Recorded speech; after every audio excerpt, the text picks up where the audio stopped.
thank you very, very much. I am very, very moved being here and receiving this important award. Thank you very much. And because when you proposed to me to speak today, you say 10 minutes, the maximum. I said, okay, my God. And I wrote my discourse to control, and between my words on the screen, some of my words appear, and you could, I hope, to enjoy. Maybe this is an influence of my time teaching. I was teaching from 50 years ago. A lot of time teaching and enjoying, because I must recognize that to teach is an occasion to enjoy a lot. And it is because I wrote this one short idea, light and gravity, well tempered, well tuned.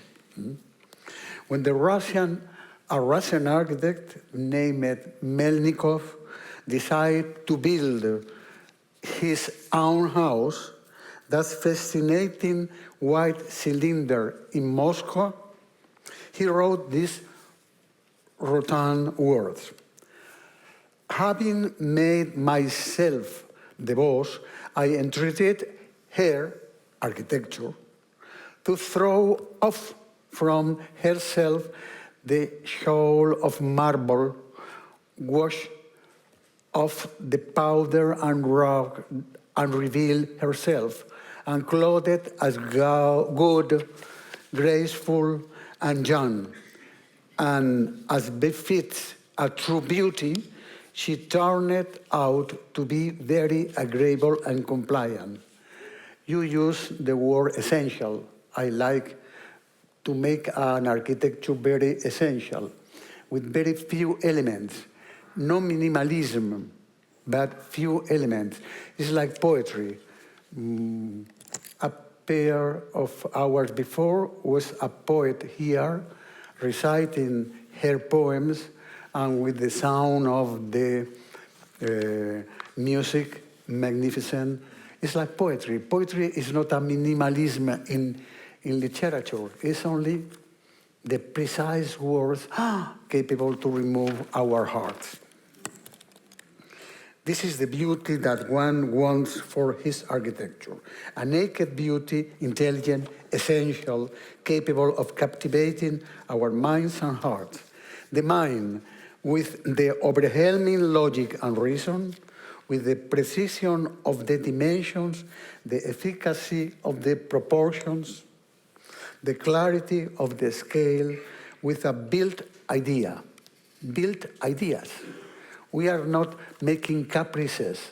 An architect is not a capricious genius. No, it's a very, very logic creator. The heart with the warm sentiment of emotion, with the splendor of the light, with the serenity of an ordering of a space that asserts control to gravity. And thus, idea, light, and gravity are the three principal components of that architecture, which I call essential. This architecture that proclaims more with less. Mies van der Rohe, architect, he said, more with less. And I say, I said more is less. Mies van der Rohe said less is more. A more that places mankind at the center of the created work as the center of architecture. A less that transcends any minimalism, that goes to the center of the questions with only the precise number of elements capable of materially translating these ideas. Idea, light, and gravity. Nothing more and nothing less. maybe I go to cut my test and to reduce a bit. Light. Idea, light, gravity, light. Light is the essential because I am repeating some concept that I express in my words. Is the essential, indispensable component in the construction of architecture. Light is matter and material, just as a stone. It's not, I said, okay, if you put an architect is using a stone, bricks, steel, and every material is expensive. But light is free. We don't pay because the most luxurious, the most beautiful, the most essential in the center of our labor of architect is free. This is light.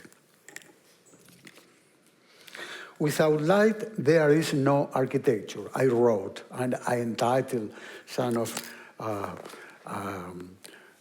I was speaking with you, and you said that you wrote 80 books and thousands of different essays. I only wrote 40, no 80 books, and not 1,000, but maybe 100 of essays. Without light, there is no architecture. We would only have lifeless constructions. Light is the only thing capable of tensing the space. For people, it puts people in relation with the space created for them, tenses it, and makes it visible. It is light that gives reason to time. It is light which, I repeat, light builds time. Finale. No, I was tempted to use a recipe that I am here from a writer, medieval writer that is only 3 lines and no more, but it was very prepared. Finale, when an architect finally discovers that light is the central theme of architecture, it is then that he or she begins to understand and starts to become a real architect. Light is not some vague or diffuse thing to be taken for granted just because it is always there. The sun does not rise for everyone every single day for nothing. If I am able, through my work, to make people feel the rhythms set by nature, harmonizing spaces with light, tempering them with the passage of the sun, then I believe that what we call architecture is all worthwhile. Thank you very, very, very much. Bye.